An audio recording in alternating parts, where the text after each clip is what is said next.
की बहुत बहुत बधाई हो। माँ, आपको आजादी कैसे मिली? आप हमें अपनी कहानी सुनाएंगी? हाँ हाँ बच्चों, जरूर। बहुत साल पहले की बात है। मेरे पास बहुत से सुंदर और अनमोल गहने हुआ करते थे, जिसे पहनकर मैं बहुत सुंदर लगती थी। फिर कुछ विदेशी ताकतों की नजर मुझ पर पड़ी और उन्होंने मेरे सारे गहने छीनकर मुझे बंदी बना दिया। फिर क्या हुआ माँ? बताती हूँ, सब्र करो।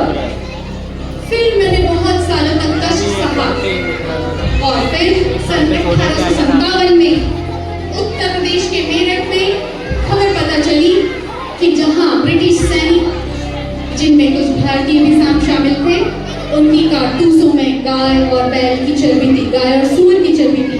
और फिर शुरुआत हुई एक नई क्रांति की, जिसमें मंगल पांडे, रानी लक्ष्मीबाई, तात्या टोपे, बहादुर शाह जफर, वीर कुंवर सिंह, बेगम हजरत महल जैसे वीरों ने अंग्रेजों के खिलाफ आंदोलन की शुरुआत की।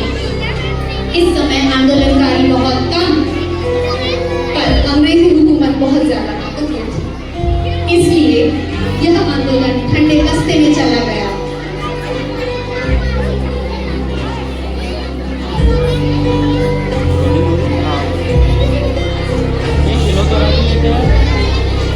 कुछ वर्षों बाद 1905 में कुछ व्यक्तियों के नेतृत्व में फिर एक आंदोलन की शुरुआत हुई, जिसमें विदेशी आंदोलन के नाम से जाना गया। इसके मुख्य नायक थे बाल गंगाधर तिलक, लाला लाजपत राय और विपिन चंद्र पाल। इन नेताओं के नेतृत्व में इस आंदोलन को बल मिला, परंतु फिर भी अंग्रेजी हुकूमत कायम रही।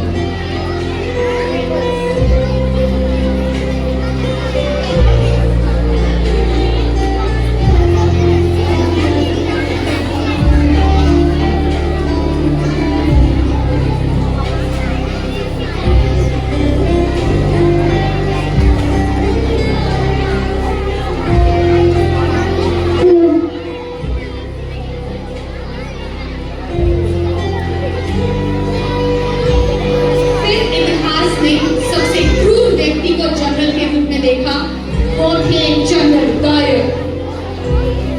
उस समय रॉलेट एक्ट के कारण किसी भी स्थान पर भीड़ जुटने की मनाही थी और इसी कानून के चलते दो व्यक्तियों, डॉक्टर सैफुद्दीन और डॉक्टर सत्यपाल को गिरफ्तार कर लिया गया था, जिससे लोगों में आक्रोश था। इसी कारण इस एक्ट का विद्रोह करने के लिए बैसाखी त्योहार मनाने का निर्णय किया गया और अमृतसर के जलियांवाला बाग का स्थान सुनिश्चित किया गया। दिन था 13 अप्रैल 1919।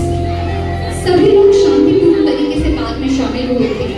तभी जनरल डायर अपने कुछ सिपाहियों के साथ वहां पर आए और उन पर अंधाधुंध गोलियां बरसा दी। चारों तरफ अफरा तफरी मच गई। सभी अपना जान बचाने के लिए इधर उधर भागते रहे। कुछ तो कुएं में भी कूद पड़े, तब भी वो अपनी जान नहीं बचा पाए।